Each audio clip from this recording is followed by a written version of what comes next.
Donald Sutherland gave Hollywood more than half a century of unforgettable faces, and the Oscars never nominated him for acting. Not once.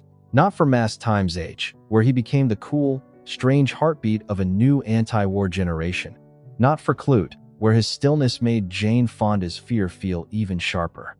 Not for Don't Look Now, where grief seemed to live inside his eyes.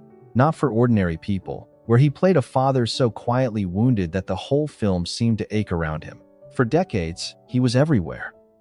In war films, political thrillers, psychological dramas, haunted love stories, and later, in one of the biggest franchises of the 21st century, standing cold and controlled as President Snow in the Hunger Games.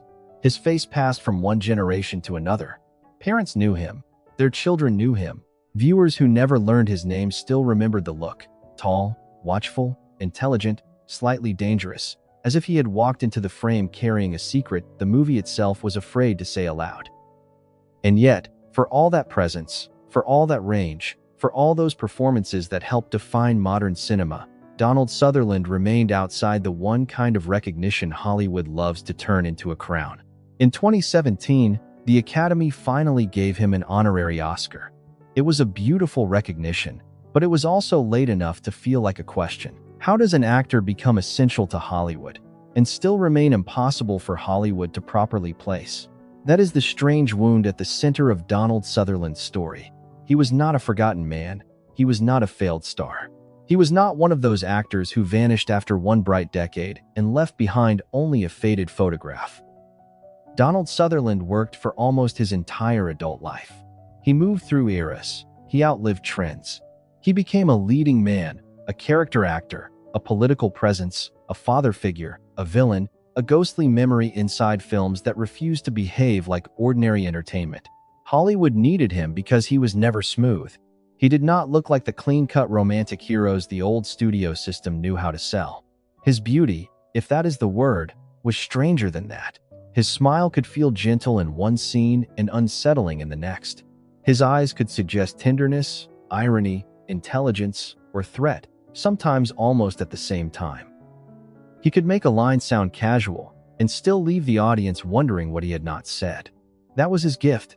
It was also part of the problem. The industry could use him to make a film deeper, sharper, more unpredictable, but the same qualities that made him unforgettable also made him hard to package. He was too unusual to become a traditional matinee idol, too intelligent to disappear into simple heroism, too politically restless to feel harmless, too versatile to be reduced to one myth. And in Hollywood, being impossible to reduce can be its own kind of punishment.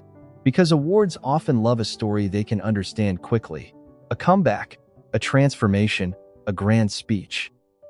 A role that announces its greatness. Donald Sutherland's greatness was quieter and more dangerous than that. It often worked by infection. He entered a film, changed its temperature, and left something behind that stayed with you long after the plot was over. That is why his story is not simply about an Oscar snub. It is about a man who stood near the center of modern film history while remaining slightly outside the room where Hollywood handed out its official blessings.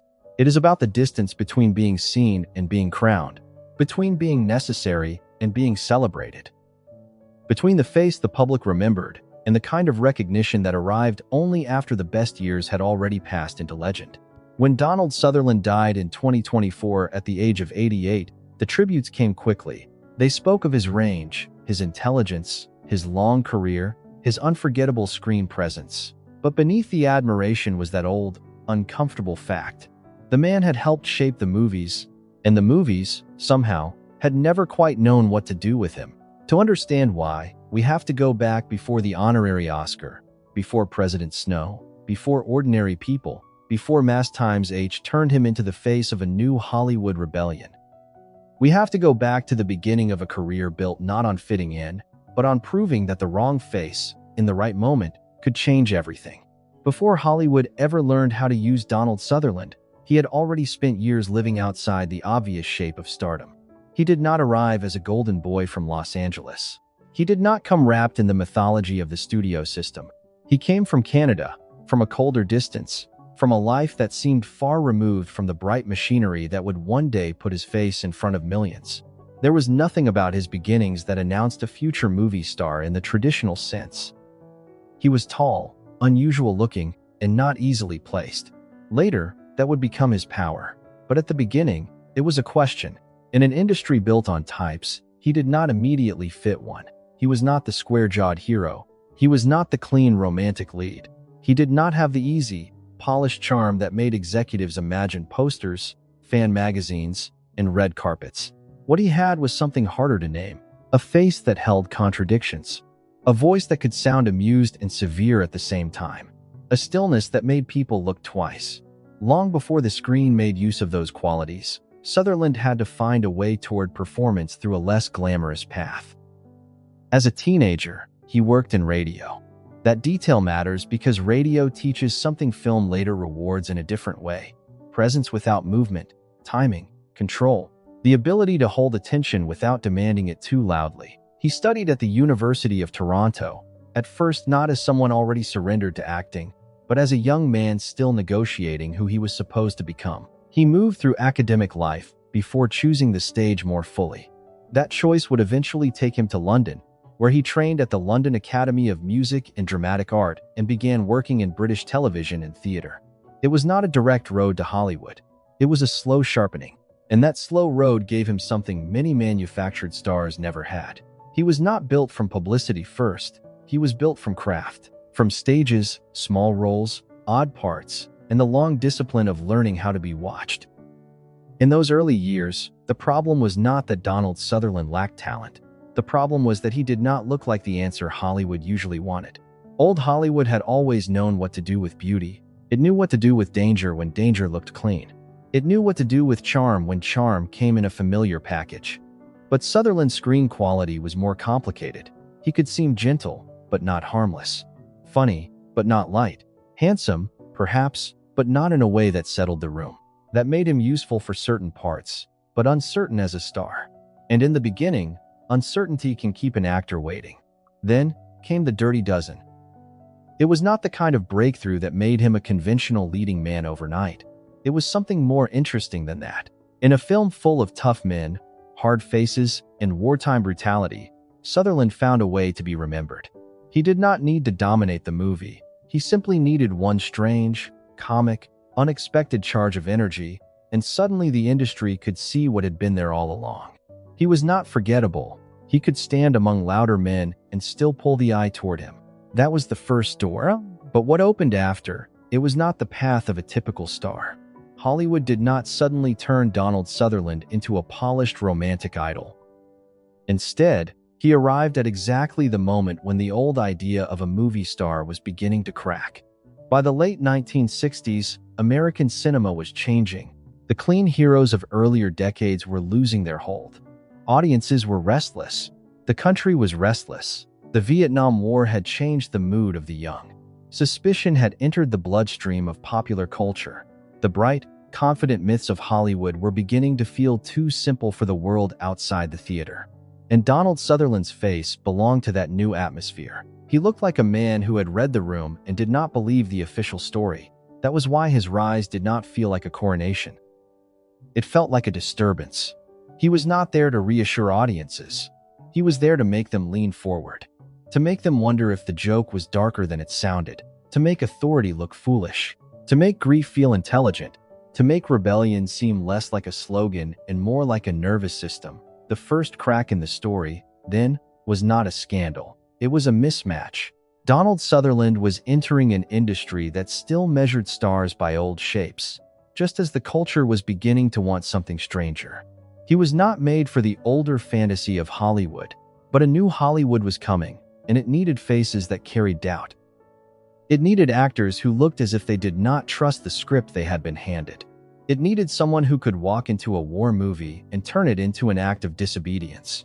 That moment would come with MASH, and once it did, Donald Sutherland would no longer be just the unusual Canadian actor who had stolen scenes in other people's films. He would become the face of a new kind of Hollywood rebellion. Moss Times H did not make Donald Sutherland famous by turning him into a hero. It made him famous by letting him undermine the very idea of one. As Hawkeye Pierce, he did not move through war like a noble soldier in an old studio picture.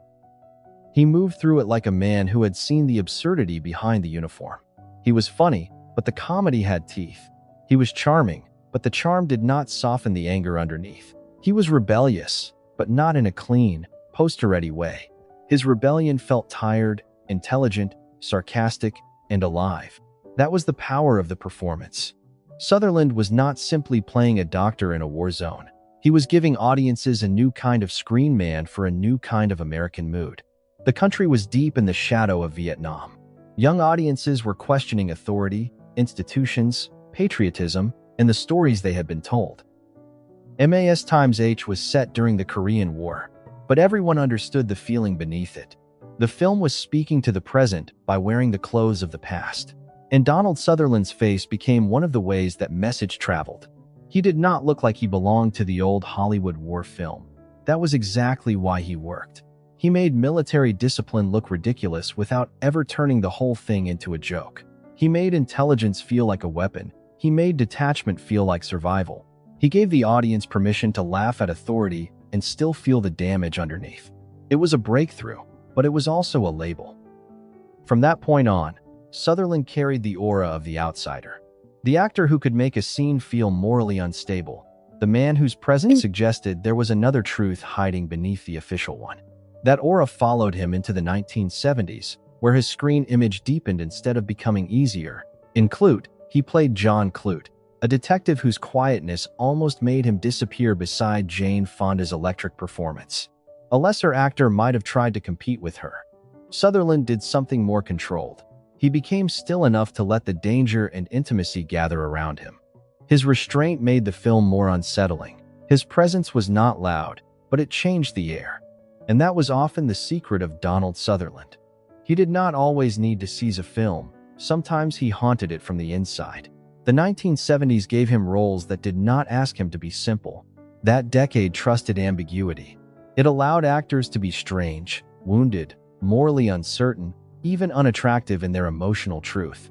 In that atmosphere, Sutherland became one of the defining faces of the moment.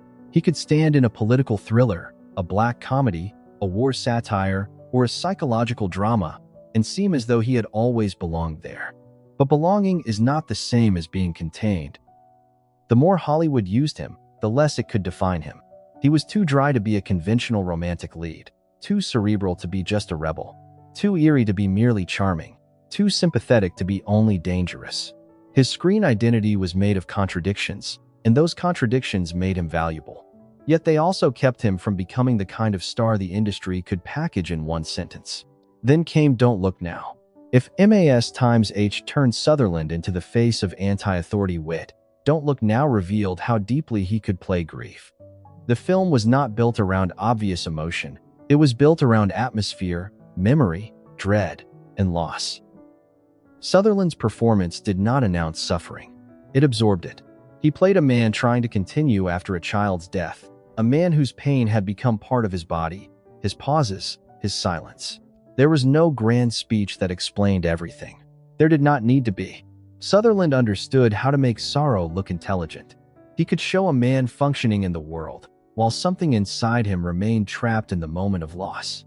It was the kind of work that does not always call attention to itself in the way awards often notice. It does not wave from the center of the frame. It settles into the viewer and stays there. That was both his brilliance and his curse. He was not always performing greatness in a way that demanded applause. He was changing the emotional temperature of the film. He was making other actors sharper. He was making stories stranger. He was giving cinema a face that could hold comedy, grief, erotic tension, political suspicion, and menace without asking the audience to choose only one.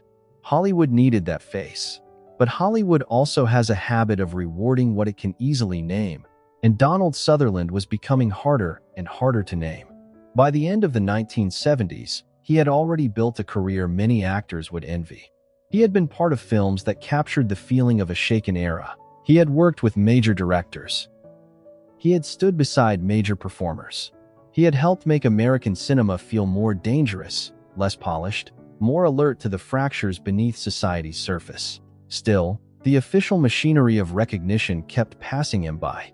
Not because he was invisible, that would have been easier to understand, The strange thing was that he was completely visible. He was memorable in film after film. His face was part of the culture. His performances were discussed, admired, imitated in spirit if not in style. He had become a symbol of a new kind of screen presence. Not the hero who saved the room, but the man who made you question the room itself. And yet, as the decade moved on, another layer of his public image began to form. The rebel on screen was not entirely separate from the man off screen. MASH had made him a symbol of anti-war feeling. Clute had connected him to Jane Fonda at the height of her own political fire.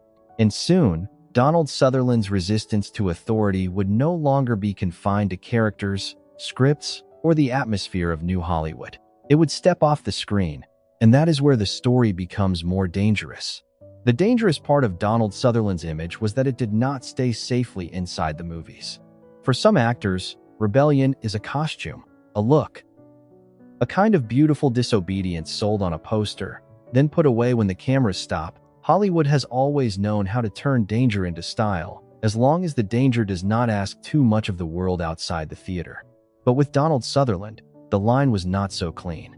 Moss Times H had made him famous as a man who mocked military authority from inside a war film.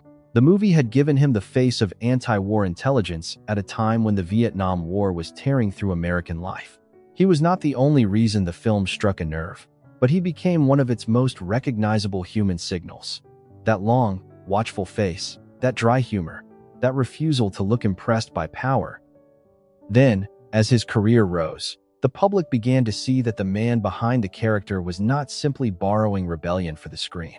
He was willing to carry it into real life. In the early 1970s, Sutherland became involved with anti-war activism alongside Jane Fonda.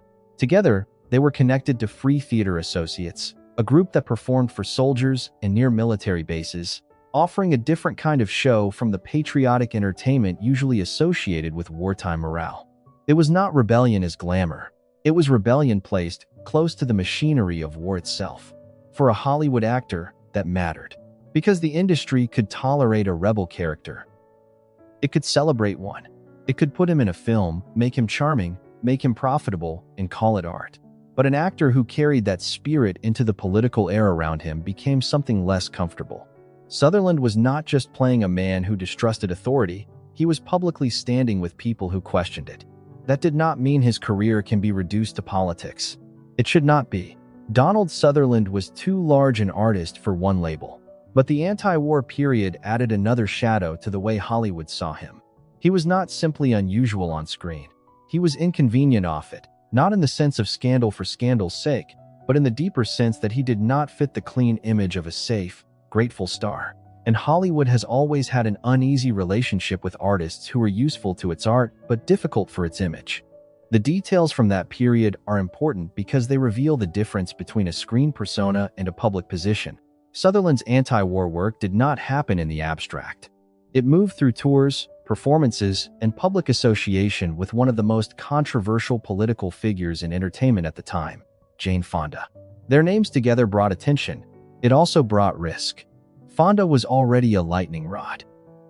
To stand near her politically was to step into a storm that did not end when the curtain came down. Sutherland, by being part of that orbit, became linked not only to New Hollywood's artistic rebellion, but to the real political anger of the era. And according to later public records, his name even appeared on an NSA watch list requested by the FBI during the early 1970s. That detail should not be exaggerated into a simple conspiracy. It does not prove that one agency, one studio, or one voting body decided the course of his career. But it does prove something important for this story. Donald Sutherland's anti-establishment image was not only a marketing idea.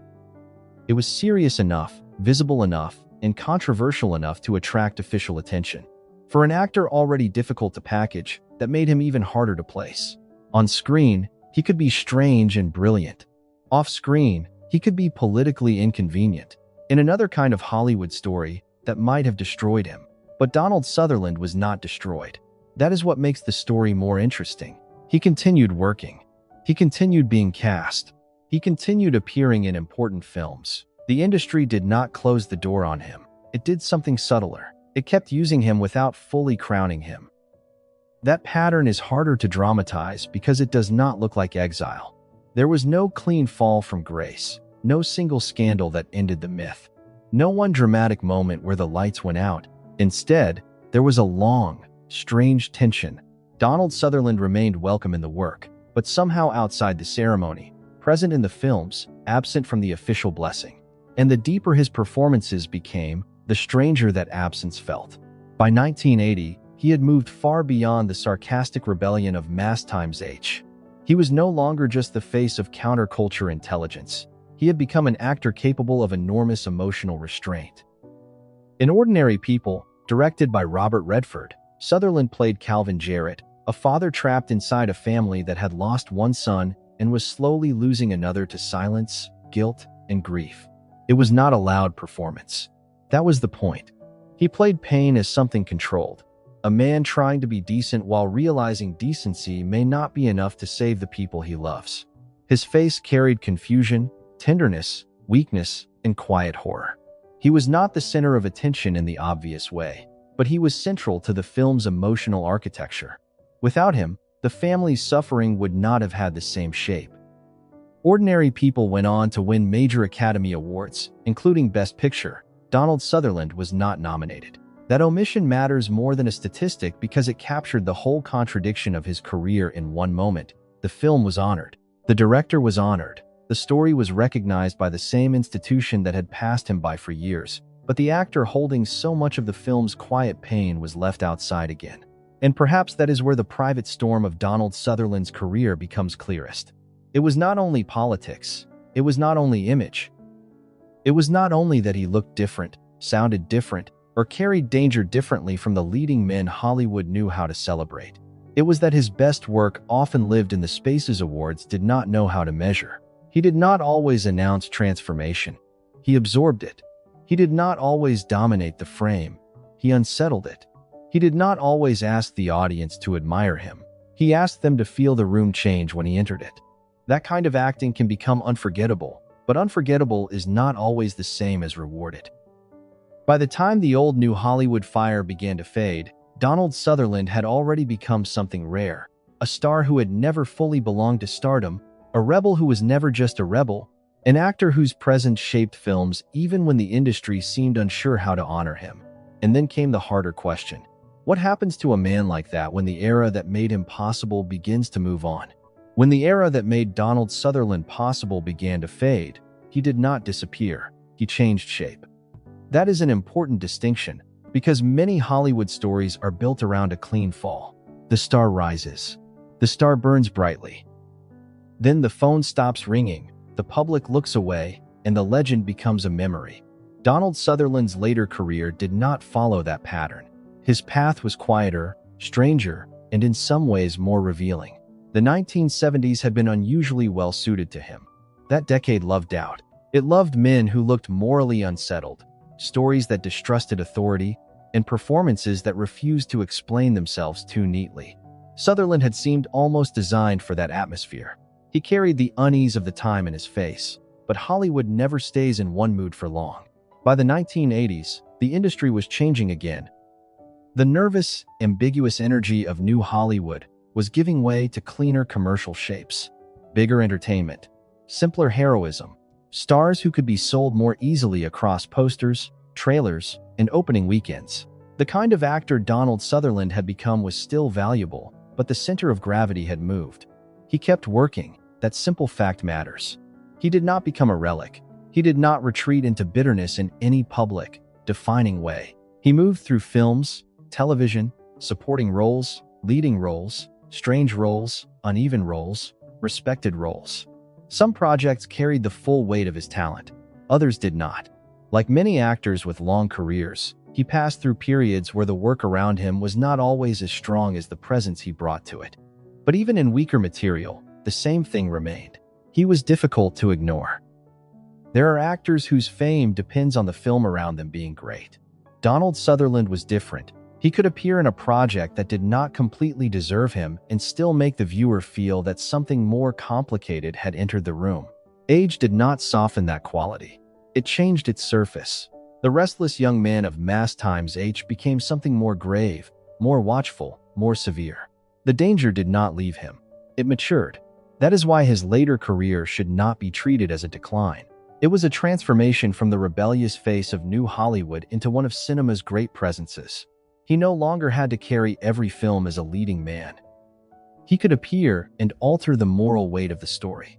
He could be a father, a judge, a general, a politician, a doctor, a villain, a ghost of authority, or the warning sign inside the plot. In JFK, his appearance was brief, but unforgettable.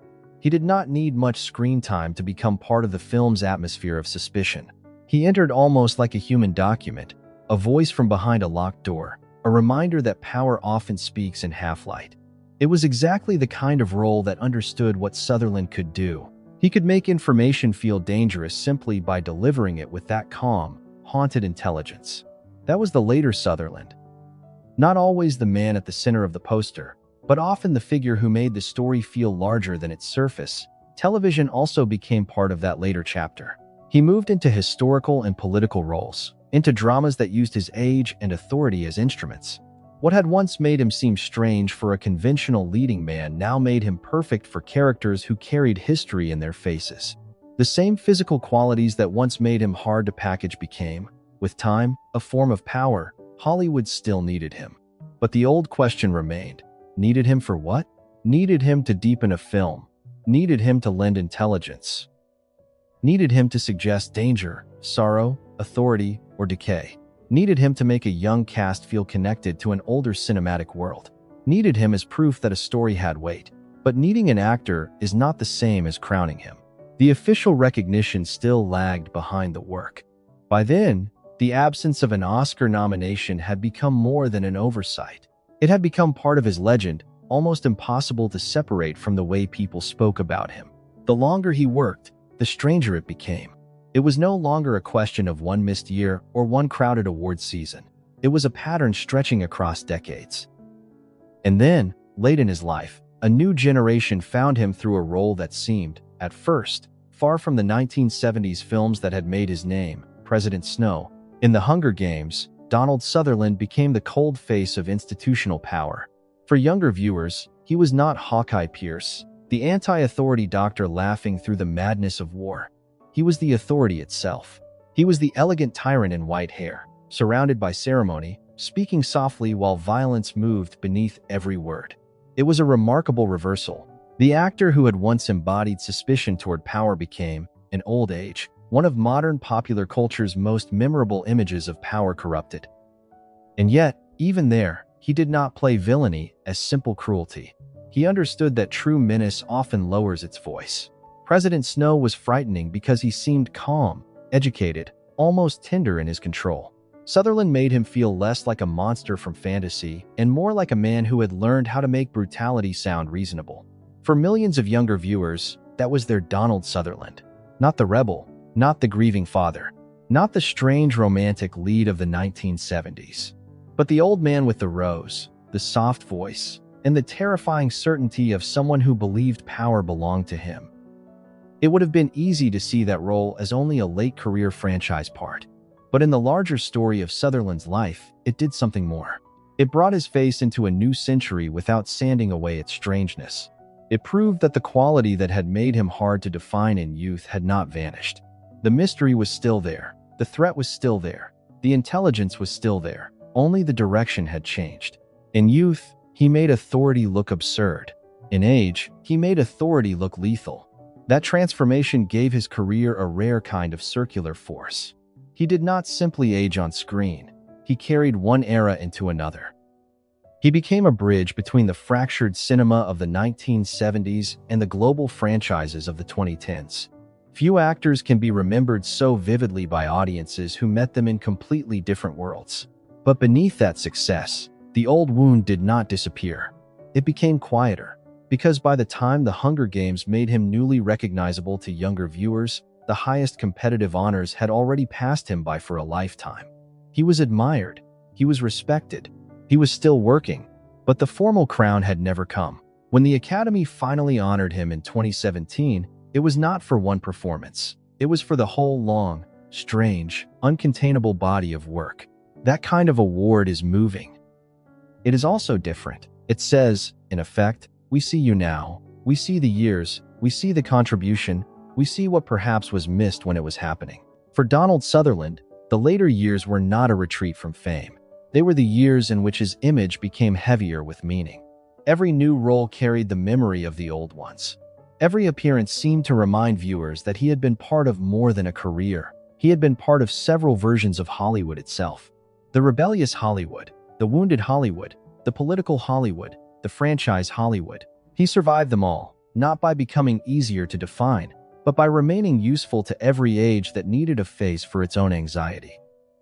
And still, behind the work, behind the long marriage, behind the children, behind the roles that kept arriving, there was a more private question waiting. When a man spends his life being watched by strangers, who truly sees him when the screen goes dark? Behind the screen presence, behind the long career and the strange public image, there was another Donald Sutherland that audiences only saw in fragments. Not the rebel in MAS times H, not the haunted father in Ordinary People, not the cold ruler in the Hunger Games, but the man who built a private life around the same force that had shaped his public one, cinema. For many actors, family becomes a separate room from the work. A place where the industry is left outside, at least in theory. For Donald Sutherland, the boundary was never quite that clean. The movies did not simply employ him, they marked his imagination. They shaped his friendships, his choices, even the names inside his family. He married more than once, and his personal life, like most long lives, did not move in a straight line. But the relationship that came to define his later decades was with Francine Rosset, the Canadian actress he married in the early 1970s. Their marriage lasted more than 50 years, through the unstable weather of fame, through career shifts, through the long stretch from new Hollywood to modern franchise cinema. That kind of endurance does not need to be turned into a fairy tale to matter. It matters because so much of Donald Sutherland's screen image was built on instability. He was the man who made rooms feel uncertain, the actor whose smile could suggest threat, the presence that made authority look foolish, or grief look intelligent, or power look quietly terrifying. Yet outside the frame, there was also a long partnership that remained, while the public image changed again and again. That contrast is important, because the world often remembers actors as faces, not as people who go home after the face has done its work. Sutherland's private life also carried the shadow and light of legacy through his children. His son Kiefer Sutherland became a major actor in his own right, known to a different generation, with his own voice, his own fame, his own burden of comparison. But when Donald died, Kiefer's tribute did not sound like a son trying to compete with a legend. It sounded like a son naming what the industry itself had sometimes failed to name clearly enough. He called his father one of the most important actors in the history of film. That sentence has emotional weight because it comes from both sides at once. It is the recognition of a child, and also the recognition of an actor who understood the size of the work. It did not need to mention nominations. It did not need to argue with the Academy. It simply placed Donald Sutherland where many viewers had always felt he belonged, even if the official record had not always reflected it. But perhaps the most revealing family detail is quieter than any tribute: the names. Donald Sutherland named some of his children after filmmakers and artists he admired. Rogue, after Nicholas Roeg; Rossif, after Frederick Rossif; Angus Redford, carrying the name of Robert Redford. It is a small detail, but in a story like this, small details can open a door. Those names suggest a man for whom cinema was not just a profession. It was a language of devotion, a way of marking admiration, a way of letting the work enter the home, not as publicity, but as memory. The directors, collaborators, and artists who shaped his life did not remain only in credits or interviews. They became part of the family map. That tells us something about the real Donald Sutherland. Not everything. No public story can do that. But something. It tells us that beneath the coolness, beneath the irony, beneath the unsettling intelligence on screen, there was a man deeply attached to the world of film. Not casually attached. Not simply ambitious. Attached enough to let cinema leave fingerprints on the most intimate parts of his life. And that makes the Oscar absence feel different. Because this was not an actor standing outside Hollywood because he did not care about the art form. He cared deeply. He worked relentlessly. He moved from stage to film to television to global franchise without treating the craft as a temporary costume. He belonged to cinema in a way that was almost familial, But belonging to cinema and being embraced by Hollywood's official ceremonies are not the same thing. His family life also complicates the easy myth of the lonely rebel. It would be too simple to paint Donald Sutherland as a man completely isolated by fame or completely misunderstood by everyone around him. The truth appears more textured. He had enduring relationships. He had children. He had a long marriage. He had collaborators who respected him. He had a son who publicly spoke of his importance with love and clarity. So the wound of his story cannot be reduced to private abandonment. It is not that no one saw him. Some people clearly did. The deeper ache is that the people closest to the work, and the audiences who carried his image for decades, often seemed to understand his value more directly than the institutions built to measure it. His family could see the man. Viewers could remember the face. Directors could use the presence. Co-stars could feel the intelligence in the room, but the crown still arrived late. That is why the family chapter should not be treated as gossip or as a detour from the story. It is a mirror. It shows that Donald Sutherland was not only a strange image projected onto a screen. He was also a husband, a father, a colleague, a man whose life was threaded through with loyalty, admiration, and the long consequences of choosing art as a way of being. Fame can make a person look larger than life. Family, when handled with care, can make that person human-sized again. And with Donald Sutherland, that human size is what makes the legacy more moving. Because the man who seemed so difficult for Hollywood to categorize was not difficult in the abstract. He was someone's husband, someone's father, someone's collaborator, someone whose name could fill a screen and whose absence could fill a family. When the public remembers him, it often remembers the stare, the height, the voice, the roles, but the people left behind remembered something else too. They remembered the man behind the face. And perhaps that is where his story begins to turn from recognition into legacy. Not the legacy of awards, not the legacy of a single famous role, but the quieter legacy of an actor whose presence moved through films, through politics, through generations, and finally through the people who carried his name after the screen went dark. The question now is not whether Donald Sutherland mattered. The question is why it took so long for the official story to catch up with what so many people had already known. Legacy can be a strange thing in Hollywood. Sometimes it arrives loudly, with trophies, speeches, lifetime tributes, and a story so clean that the industry knows exactly how to repeat it. Sometimes it arrives early, while the star is still young enough to stand in the center of the room and hear the applause as a verdict. And sometimes it arrives late.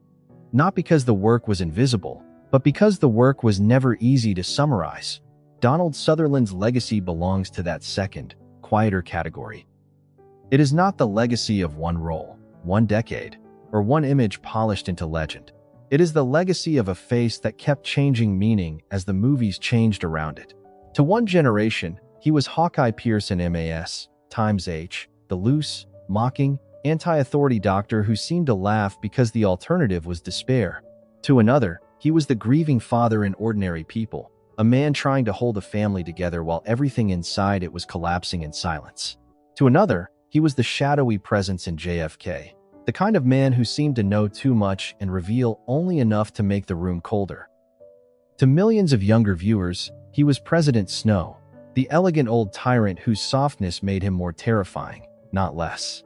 Those roles do not form a simple image. They form a map of how Hollywood used Donald Sutherland whenever it needed a certain kind of unease. When a film needed intelligence without comfort, he could provide it. When it needed grief without melodrama, he could carry it. When it needed authority with poison underneath, he could make that poison sound civilized. When it needed rebellion that felt older than youth and deeper than style, he could give rebellion a face. That is why his absence from Oscar nomination lists feels so strange. It is not because awards are the only measure of an actor. They are not.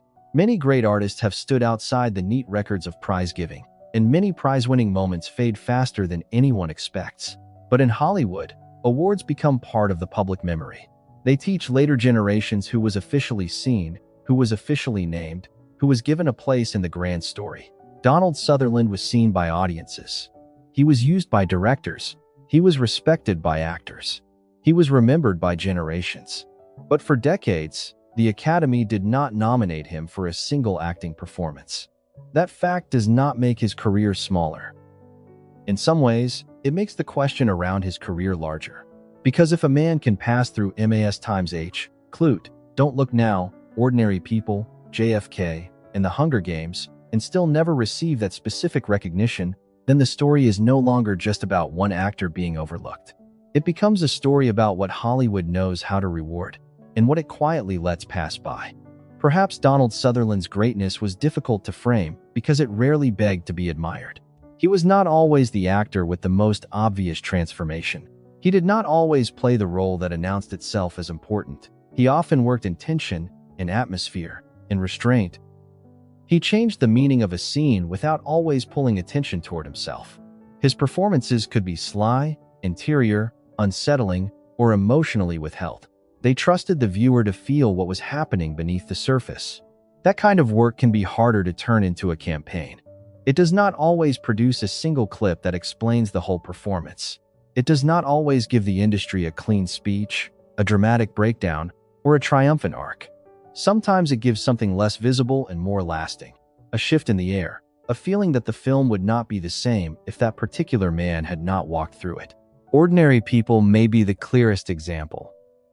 The film was embraced by the Academy. It was not ignored. It became part of the official story of that year. But Sutherland's performance, so central to the emotional pain of the family, stood outside the nominations. He played a man whose suffering was almost too quiet to point at, a father who did not know how to repair the damage around him, a decent man slowly discovering that decency could not protect him from grief. It was the kind of performance that deepens a film from within. And perhaps that was always the problem.